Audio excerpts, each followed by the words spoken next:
Hello dear students, coming to the class। आइए आज हम सभी क्लास 12th की फिजिक्स और चैप्टर देखेंगे प्रकाश का ध्रुवण, जिसमें पिछले वीडियो लिंक में हमने ब्रोस्टर का नियम हमने देखा था। आज की जो आपकी टॉपिक है वह है प्रकाश के ध्रुवण की विधियां, जिसमें पहला आपने देखा था परावर्तन के द्वारा प्रकाश का ध्रुवण। प्रकाश के ध्रुवण की विधियां, प्रकाश के ध्रुवण की विधियां, methods of polarization of lights, methods of polarization of light. इसमें हमने पहला जो ध्रुवण की विधि देखा था, प्रकाश के परावर्तन के द्वारा प्रकाश का ध्रुवण, जिसमें हमने ब्रोस्टर का नियम लगाया था। ठीक है, प्रकाश के परावर्तन के द्वारा, इसमें हमने क्या पढ़ा था? ब्रोस्टर्स लॉ, और क्या था? N = 10 IP, जहां पे आपका IP क्या है? ध्रुवण कोण है। ठीक है, ध्रुवण कोण, इंग्लिश में क्या बोलेंगे? Angle of polarization. दूसरा जो प्रकाश के ध्रुवण की विधि है वह है प्रकाश के अपवर्तन के द्वारा प्रकाश का ध्रुवण। प्रकाश के अपवर्तन के द्वारा क्या? ध्रुवण। और तीसरा विधि है प्रकीर्णन के द्वारा प्रकाश का ध्रुवण। प्रकीर्णन के द्वारा प्रकाश का ध्रुवण। और चौथी मेथड है आपका पोलेराइडो के द्वारा प्रकाश का ध्रुवण। पोलेराइडो के द्वारा प्रकाश का ध्रुवण। तो आप क्या करोगे? अपवर्तन के द्वारा प्रकाश का ध्रुवण देखेंगे।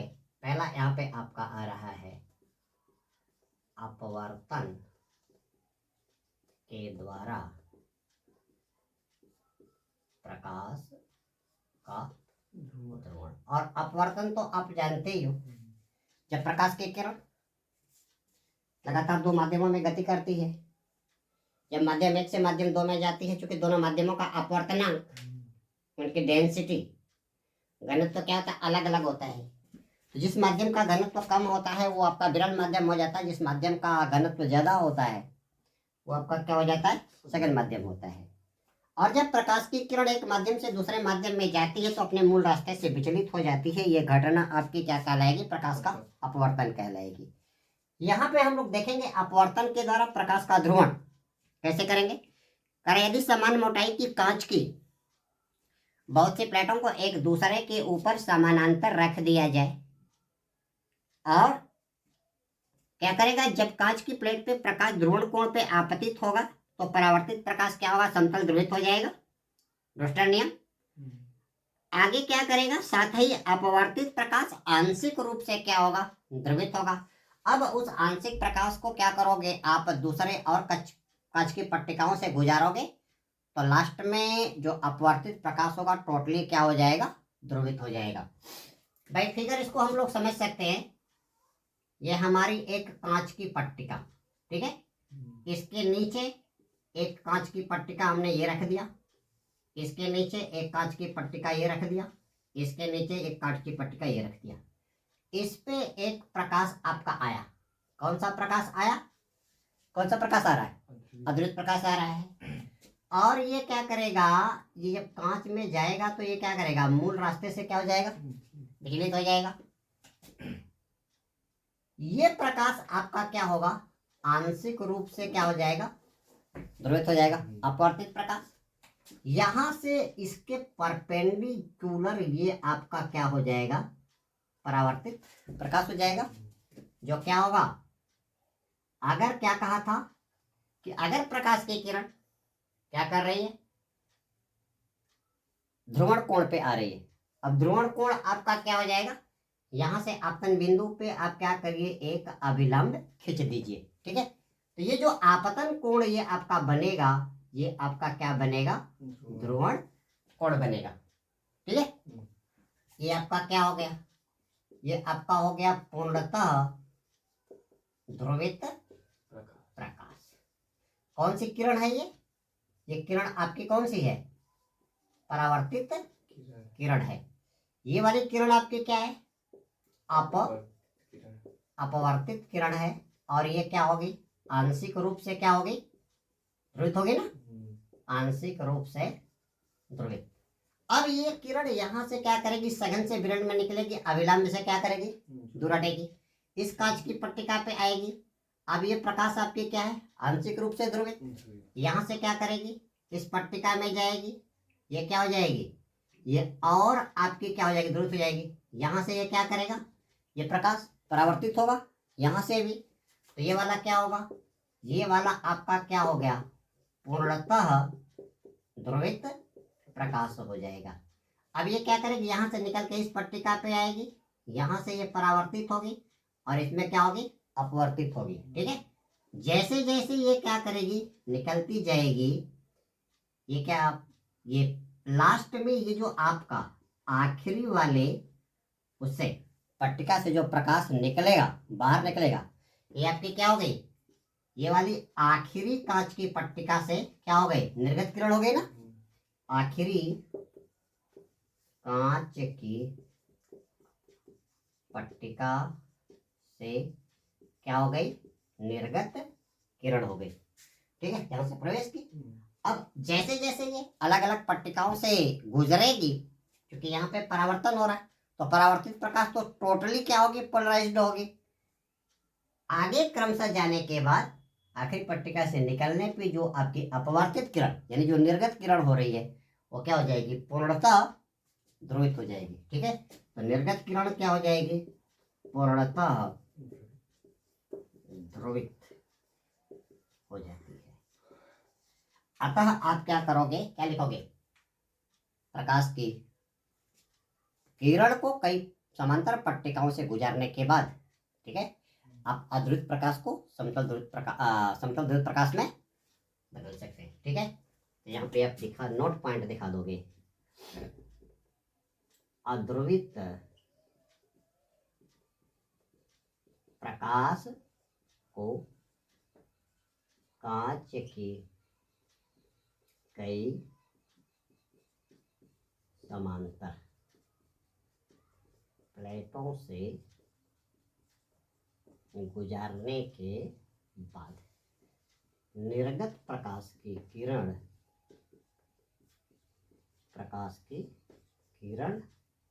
क्या हो जाती है, ध्रुवित हो जाती है। यहाँ तक बात समझ आ गया, लिख लेंगे। अब तीसरा आपका आ रहा है प्रकीर्णन के द्वारा प्रकाश का ध्रुवण। प्रकीर्णन के द्वारा प्रकाश का ध्रुवण, polarization of light by dispersion. ठीक है, पोलराइजेशन ऑफ लाइट बाय क्या, डिस्पर्जन। प्रकीर्णन क्या होता है, जब आपके वायुमंडल में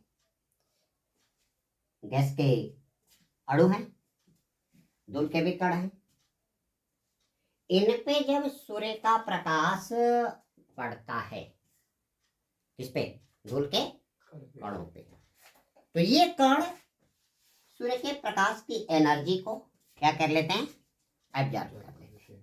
और एब्जॉर्ब होने के बाद क्या हो जाते हैं, एक्साइटेड हो जाते हैं। ठीक है, एक्साइटेड होने के बाद उसमें से कुछ तरंग या कुछ ऊर्जा को वो सोख लेते हैं, बाकी को क्या कर देते हैं, एमिट कर देते हैं, निकाल देते हैं। तो ये घटना जिसमें वायुमंडल में उपस्थित धूल के कणों पर जब सूर्य का प्रकाश पड़ता है तो कुछ को एब्जॉर्ब करके अवशोषित करके कुछ तरंग को क्या कर देते हैं, बाहर निकाल देते हैं। और जो ऊर्जा वाला फोटोन बाहर निकलेगा उसकी एक तरंग होगी, और तरंग होने के कारण प्रकाश का अलग अलग क्या करेगा, रंग दिखेगा। ठीक है, प्रकीर्णन के कारण ही आपके आसमान का रंग कैसा दिखता है, नीला, क्योंकि उसमें सूर्य के प्रकाश की किरणें पड़ती हैं और सबसे पहले सूरज की एनर्जी को एब्जॉर्ब कर लेता है। एब्जॉर्ब करने के बाद कुछ एनर्जी वो त्यागता है, और जो त्यागता है उसका सम्मिलित रंग कैसा होता है, नीले कलर का होता है, ब्लू कलर का होता है। इसलिए आसमान आपको कैसा दिखता है, नीला दिखता है।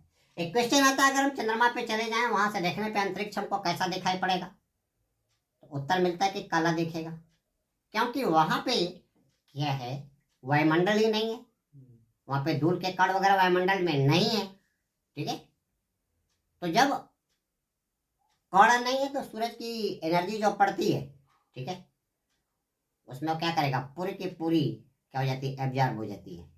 ठीक है, कोई भी प्रकीर्णन नहीं होगा, पूरा का पूरा क्या कर जाएगा, जो एटमॉस्फेयर है वहां पे जो गैस के कण है सारे के सारों को क्या करते हैं, एब्जॉर्ब कर लेते हैं। और एब्जॉर्ब करने के बाद जब किसी को नहीं निकालेंगे तो कलर क्या दिखेगा, ब्लैक दिखेगा। मान लीजिए अगर सारे के सारे निकाल दें तब कैसा दिखेगा, सफेद दिखेगा। और सफेद दिखने वाला एग्जाम्पल आपका किसमें बताया, बादल। जो बादल सफेद दिखते हैं, क्यों, क्योंकि वहां पे प्रकीर्णक का आकार अगर प्रकाश की तरंगदैर्घ्य से ज्यादा है, ठीक है, तो क्या करेगा, सारे के सारों को क्या कर देगा, निकाल देगा, एब्जॉर्ब नहीं करेगा। तो वहां पे चूंकि प्रकाश में 7 रंग और सातों रंग आपको क्या कर रहे हैं, बाहर निकल रहे हैं, तो कैसा दिखेगा, सफेद। इसमें बादल कैसे दिखाई देते हैं, श्वेत दिखाई देते हैं। ठीक है, कारण क्या है, बादल जो बना हुआ है वो पानी की छोटी छोटी बूंदों का बना हुआ है, और उसका आकार प्रकाश की तरंगदैर्घ्य से क्या है, ज्यादा है। ठीक है, इसलिए बादल आपको सफेद रंग का दिखेगा। यहां पे टॉपिक आपकी आ रही है, प्रकीर्णन के द्वारा प्रकाश का ध्रुवण करें जब अति सूक्ष्म कण, बहुत बारीक कण, जैसे धूल का कण हो, धुएं का कण हो या अणु हो, इन पे जब प्रकाश आता है तो ये कण, धूल के कण या धुएं के कण सूरज के प्रकाश के फोटॉन की एनर्जी को क्या कर लेते हैं, एब्जॉर्ब कर लेते हैं। एब्जॉर्ब करने के बाद उसमें से कुछ तरंगदैर्घ्य को क्या करते हैं, बाहर निकालते हैं, जो बाहर निकलेगा वही दिखेगा। और इसी घटना में आप लोग सीवी रमन इफेक्ट पढ़ोगे, जब आपको प्रकाश का विद्युत प्रभाव पढ़ेंगे, लेनार्ड हर्ट्ज का प्रयोग और सीवी रमन इफेक्ट। तो कह रहे जिन कणों के द्वारा प्रकीर्णन होता है, यानी जो कण क्या करते हैं, प्रकीर्णन करते हैं, एनर्जी को लेकर के कुछ को क्या कर देंगे, बाहर निकाल देंगे। आगे करें, प्रकाश के आपतन की दिशा के अभिलंबवत दिशा में प्रकीर्णित प्रकाश क्या होता है, पूर्णतः ध्रुवित होता है। मान लीजिए ये आपका क्या हो गया, धूल का कण, और इस पे आपका आया क्या, सूरज की एनर्जी, ये आया, ये क्या दिखा रहा है, फोटॉन्स, और इसकी एनर्जी क्या है, एच म्यू या क्या है, HC बाई लैम्डा। अब तो ये डायरेक्शन इसकी क्या हो गई, आपतन की डायरेक्शन, इसके लंबवत डायरेक्शन में, यानी यहां से ये आप क्या करो, 90 डिग्री एंगल बना दो। ठीक है, तो ये जो अब यहां से क्या किया, इसने एच म्यू लिया, कुछ को खा गया, मान लीजिए कितना खा गया, एच म्यू डैश खा गया, तो यहां से बाहर कितना निकलेगा, एच म्यू माइनस क्या निकलेगा, डैश निकलेगा। और इसकी क्या होगी, इसकी एक वेवलेंथ होगी, क्या हो जाएगा, HC बाई कितना हो जाएगा, लैम्डा डैश। और ये जो लैम्डा डैश यानी ये जो तरंगदैर्घ्य निकलेगा, इसके कारण प्रकीर्णित प्रकाश का क्या दिखेगा, रंग दिखेगा ना, प्रकीर्णित प्रकाश का रंग दिखेगा। लेकिन एक चीज आप ध्यान देना, जो प्रकिरण आपतित किरण के परपेंडिकुलर लंबवत डायरेक्शन में है, यानी ये वाला प्रकाश आपका क्या हो जाएगा, प्रकीर्णित प्रकाश। ये एंगल कितना, 90 डिग्री। ये आपका कौन सी किरण, ये किरण आपतित किरण हो गई, और ये किरण कौन सी हो गई, प्रकीर्णित किरण हो गई। ठीक है, प्रकीर्णित किरण, इसके बीच का 90। तो ये वाली जो किरण होगी ये आपकी टोटली क्या होगी, पोलराइज्ड होगी। ठीक है, प्रकीर्णित किरण, प्रकीर्णित किरण पूर्णतः क्या होती है, समतल ध्रुवित होती है। तो दोस्तों इस वीडियो लिंक में इतना ही। अगले वीडियो लिंक में हम लोग पोलराइड क्या होता है, पोलराइड के द्वारा प्रकाश का ध्रुवण क्या होता है, इसके बाद हम लोग पोलराइड का उपयोग देखेंगे, जो काफ़ी इंपॉर्टेंट टॉपिक है।